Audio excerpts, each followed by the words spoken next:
Ladies and gentlemen, it's an honor and a privilege for me to welcome our next speaker, Mr. Naresh Mehta, Director Retail Marketing, Raymond. I would like to call upon Professor Parmanand, Director Finance, to welcome Mr. Naresh Mehta, Director Retail Marketing, Raymond, with a bouquet of love.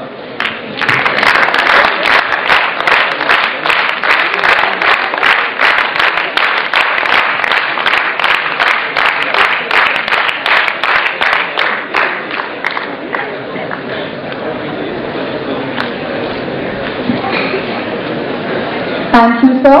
May we now call upon Kartikeya Ka, Student Manager, Balaji Institute of Telecom and Management, to introduce Mr. Naresh Mehta. Of introducing a great personality who is here with us. Mr. Naresh Mehta, Director Franchisee, Retail Operations, managing sales and retail operations of all the 500 plus franchisees, the Raymond shops in India. For the last 6 years, Sir has worked in different roles at Raymond for the branded apparel, retail, shirting and FMCG businesses of the group. Sir has vast experience of 23 years, which comprises of 3 years in engineering industry, 2 years in the FMCG, 3 years in consulting, 6 years in IT, 3 years in healthcare and 5 years in apparel, in companies such as Godrej, Blue Star, iFlex Business Solutions and Raymond. Sir has done BCom from Mumbai University in 1985 and MMS from SPJAN Institute of Management and Research, Mumbai University. Sir, the podium is all yours. Thank you.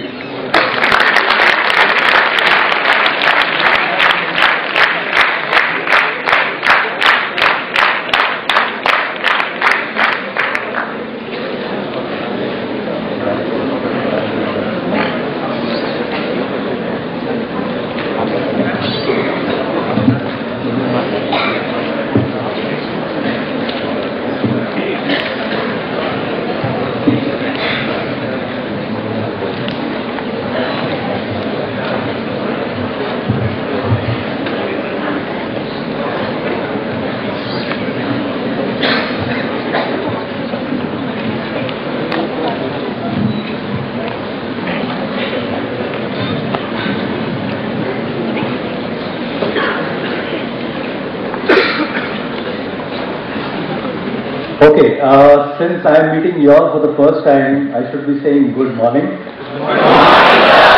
But it's past 12 o'clock, so good afternoon. Good afternoon. You know, with so much of manipulation, I got this slot. You know, and strategically I wanted this slot. I said, this is a slot before lunchtime. People are going to be all weak and hungry. Nobody is going to listen too much. Nobody is going to ask too many questions. But you know, it's all gone waste. As soon as I entered, the kind of applause that I heard makes me feel, what is it that you all had in the tea break?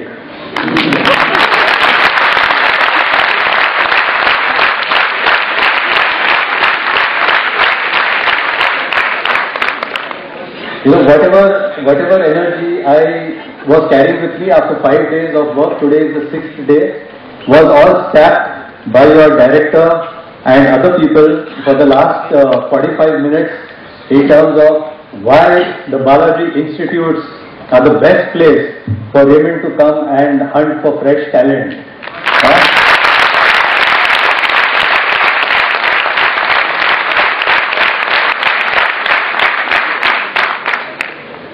I was getting convinced, and after this, the conviction is increasing.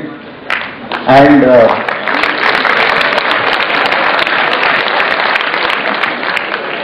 the reason I am saying all this is, please don't ask me too many questions.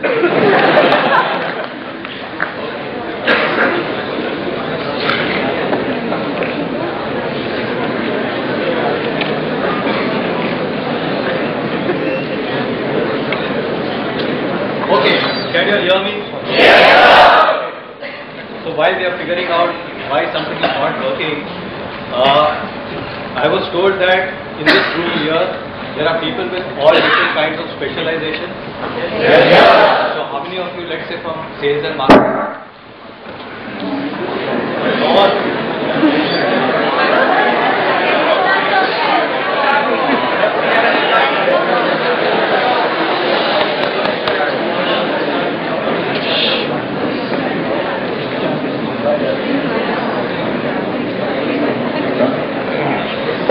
I saw all the hands going up.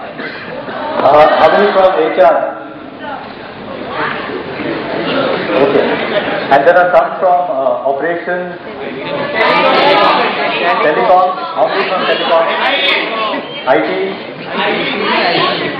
Okay. I have worked in all these sectors, so it's quite safe for me to be here.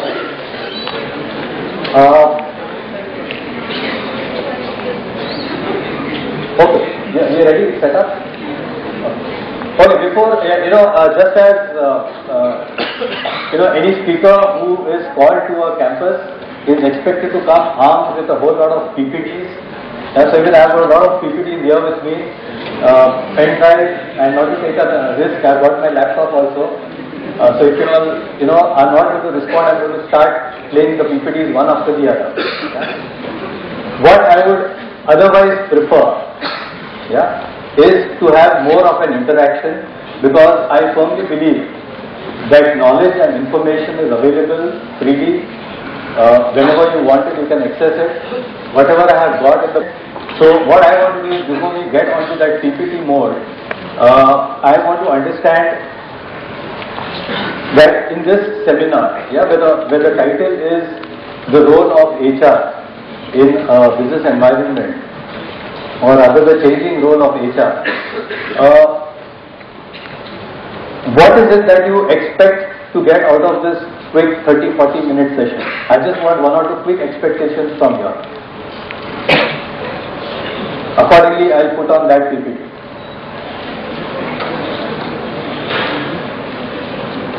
Yeah. Your experience. Okay, my experience, good or bad?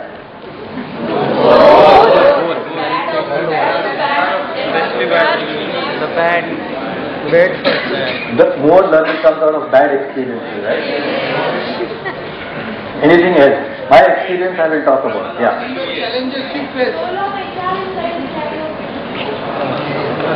Role of HR in current scenario of business. Okay. One more. Career growth of HR. I was in HR for 20 years. Last year I realized something, so I changed over to a business role.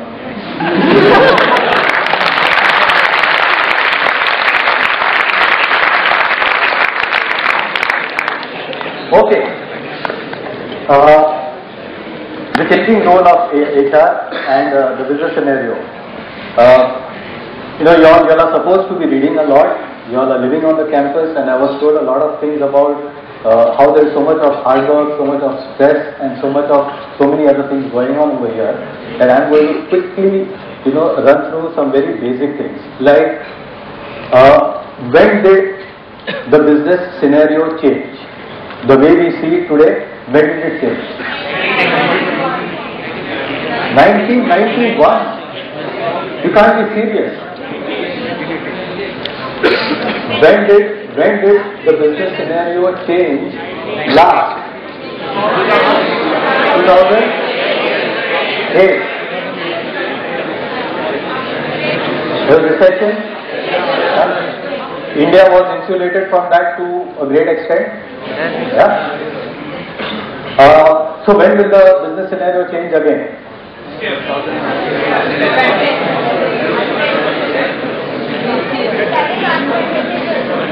Sorry? Did we read something about the US being downgraded? Okay, sorry. That was not the US being downgraded. That was the US credit rating being downgraded. Yeah? The US has already been downgraded by various other people. Right? So what do you think is going to be an impact of that? You're going to see 2008 again?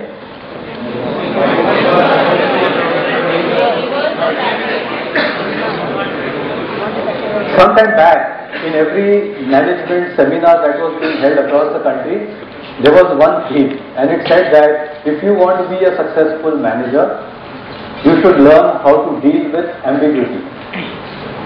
Yeah? There is always going to be that point where you are unsure about what's going to happen after that. So you can do a market research before doing a launch. You can go and do consumer research. You can do all kinds of things. but there is always going to be a final, the last mile, and that's the ambiguity that you have to live with. That's the judgment that a manager has to take and decide and go ahead and do things. We have to replace the word ambiguity with the word volatility, right? Today, and you a very real example from my experience, because you all said you all wanted to hear out of my experience. In 2008, when Indian industry was in panic mode, we at Raymond actually started our second phase of opening Raymond shops. And between 2008 and now, we have opened almost 250 Raymond shops, and that too in class 4, class 5.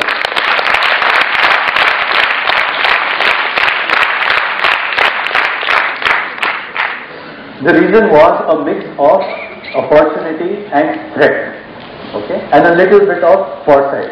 The threat was that class 1, class 2, class 3 is not growing. Yeah, there is saturation. So you've got to go into class 4, class 5. Was there an opportunity as far as FMCG industry is concerned? Toothpaste, soap, even shampoos in sachets. It was a very, very clear thing that there is a market. But for Raymond, being a formal wear brand in a very, very premium segment, is that the right thing for us to do? We didn't know, right?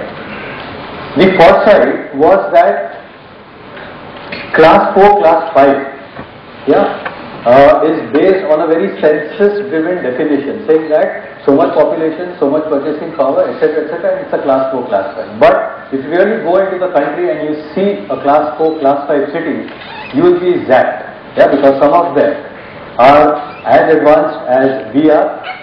Their spending habits, their consumer tastes and preferences are very, very near to what we have in the cities. So there was an element of foresight that if this is the way the consumer is behaving in a class 4, class 5, then why not take a risk? So we did that. Today, we have reached a stage where we have just opened the 603rd Raymond shop in the country, and the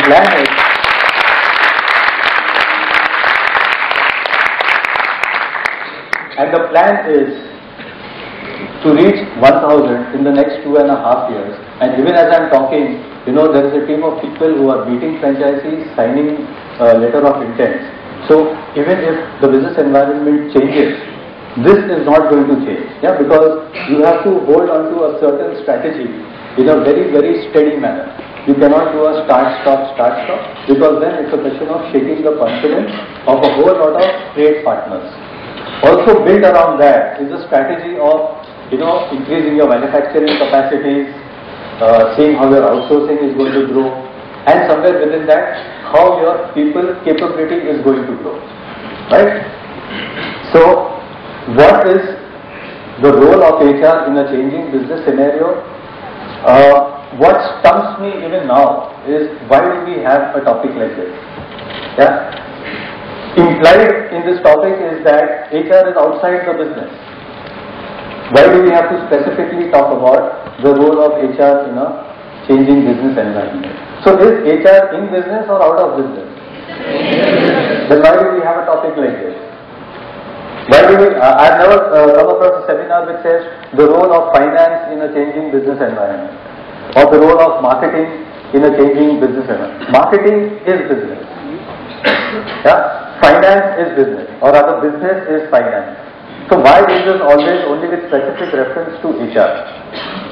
So how many of you here in HR? Okay, this is a very fundamental point for introspection as to why is it that again and again this question keeps coming up, saying that, what is the role of HR in business? Is how HR can be a business partner? How can the line people take responsibility for HR?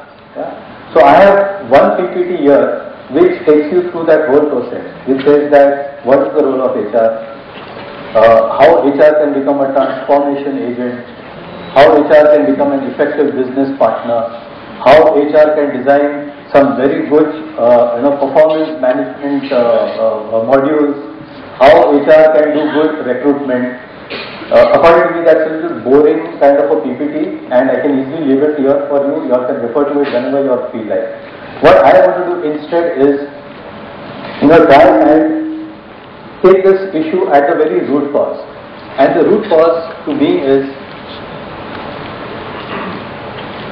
even in this room, the first thing that comes to mind is that, not that you are an MBA, it's that you are a marketing MBA or a HR MBA or a finance or a IT or whatever, right?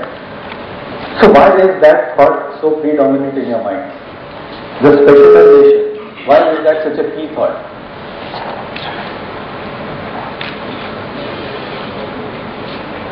Why don't we go to a prospective employer and say that we've got 1,000 MBAs? Why do we go and say that there are 500 marketing, there are 300 this, and there are 200 this, and 50 this, and 20 that? Don't you want to specialize in that area? Why do you want to specialize in that area? Sorry? That's demands own competencies. Every Area demands its own competencies, and we are being trained for that. Okay. Any other views?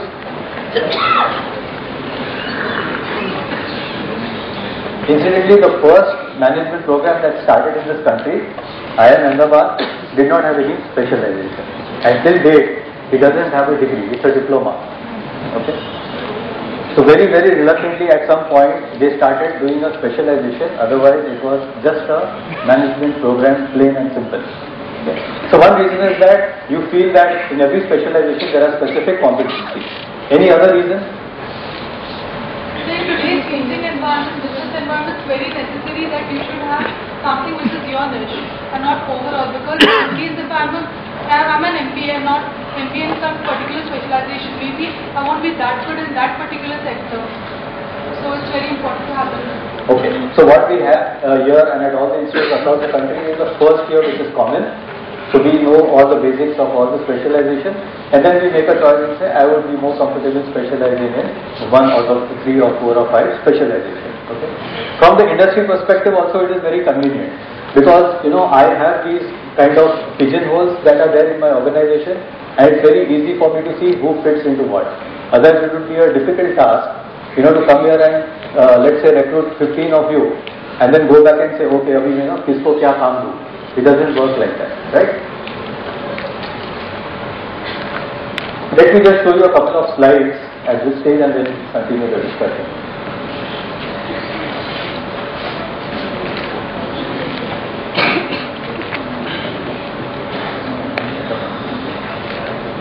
This is the boring PPT.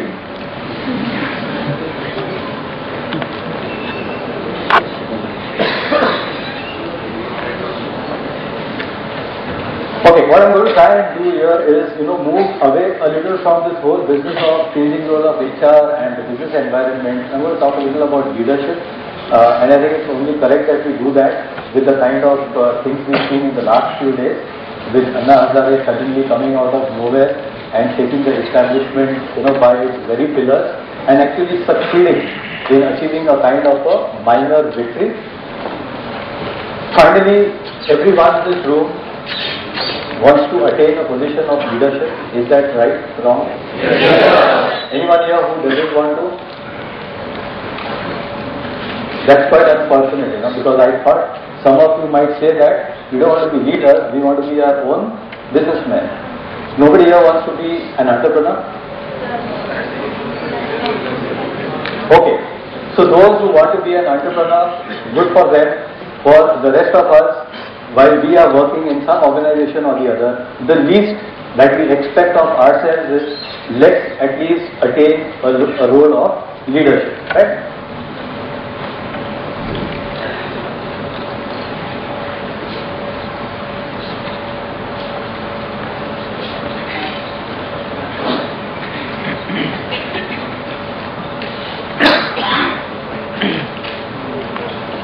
Okay, here what I just tried to show is that on 2 axes, there is one axe which is the functional competence. Somebody used the word competency, so we'll come to that a little later.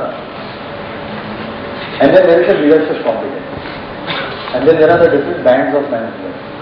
So we're talking of entry or junior level, then there is middle management, then there is senior, and then there is top management. So obviously when we get into industry, we get in at the entry level or at the junior level. How much time does it take us to reach middle level?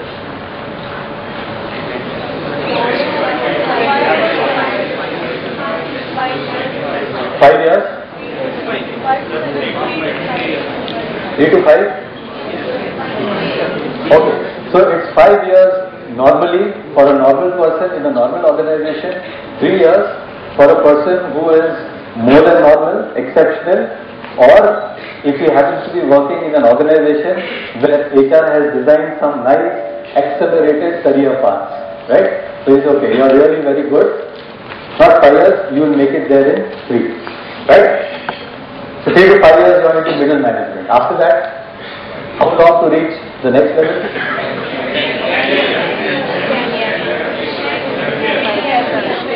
There is no whiteboard here, but I would request some of you to at least just keep writing that. It will be interesting. Yeah. So you can write, let's say 4 years to go to middle, and then we are saying what? 10 years?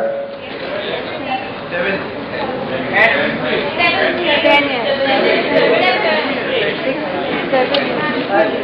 Okay, 7 plus 10, 17 divided by 2, 8.5. So let's put it as 8 years. So 8 years is for senior. And then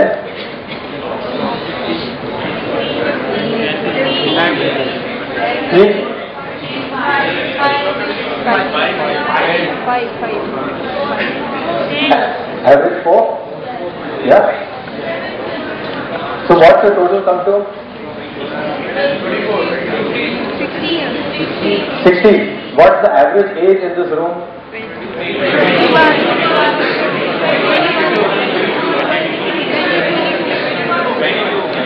22. Okay.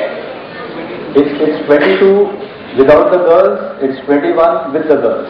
Right? So 21 and 16, 37. फिर क्या होगा?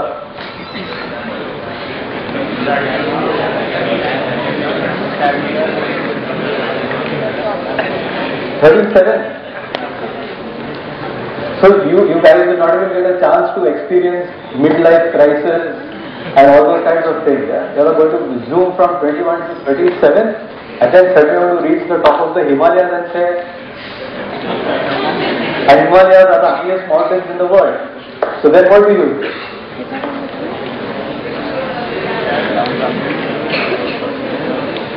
Is that a good thought or is that a frightening thought? It shouldn't be actually, yeah, because that what we call as the Himalayas itself, is radically changing. Because that's what we said, changing business environment. Right? So when I am adding the numbers of 4 and 11 and 3, I am assuming it's a static world, but it is not a static world. Yeah? So you might get somewhere in 37 and realize that actually somehow the Himalayas have changed. Yeah? And remember one thing, challenge is not always in terms of going up. Can there be challenge where you don't have to go up? Any examples? You've heard of lateral shifts? Yeah? You've heard of going to a smaller company in a bigger role, going to a bigger company in a smaller role, yeah? Big fish, small pond, small fish, big pond, etc., etc. Yeah? So don't get frightened with this thought. All I'm trying to do is give you a perspective that there is no fun in getting somewhere too fast. Yeah? And the important thing is, what is it that you are gathering along the way? So that when you are there at 37, you are able to make a real smashing success of it. Yeah? There is a hint for that in the slide. There is time allocation, competency, needs and work value. Okay? These are the 3 hints which will tell you how you go from a functional competence to a leadership competence. Today in the institute, we are all being prepared to be a specialist. We enter into an organization. We might stay there for a certain amount of time. We might move on to another organization, another role, another industry. And that's all. The straight line will never remain straight.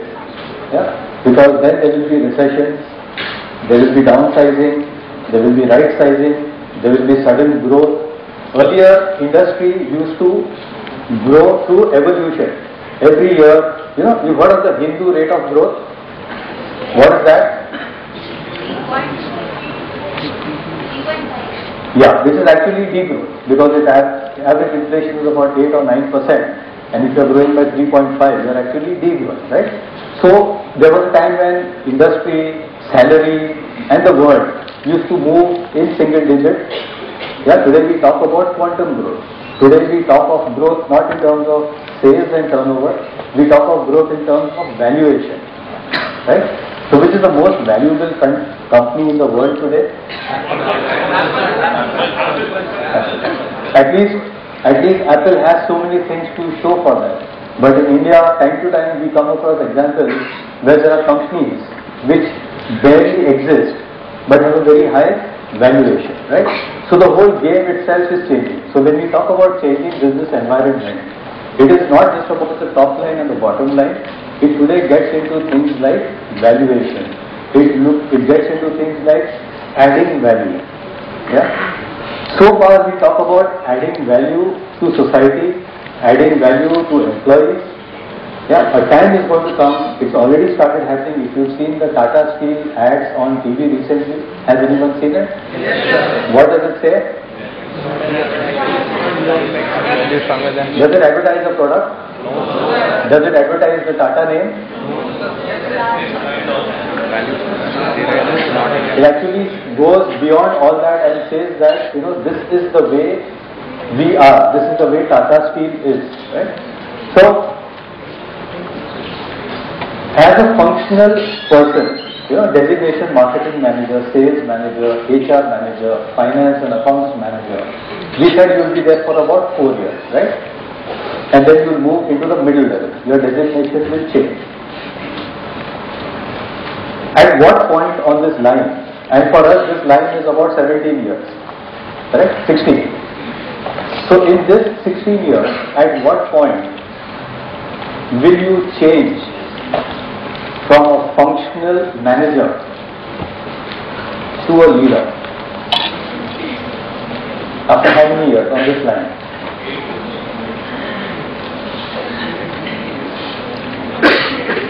It is just a safe answer, midpoint. So from the starting itself. From the starting itself. From the starting. You want to just explain that? So one has to be proactive while taking any responsibility, and taking up the responsibility is the perfect sign of leadership. Okay. There is one guy who is actually prepared for my session and come. Thank you. Any other answer at this point?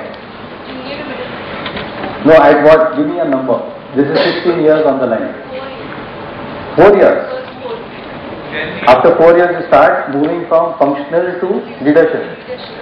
How will you know that? How will you know that you started moving from functional to leader? I have many person under me to work. So you have a team. You have a team reporting to you. Yeah. That may not be a very good or correct indication of. It just means that you become a bigger functional manager. You had a team of 10, now you have a team of 20, 30, 40, 50. Who is a functional manager?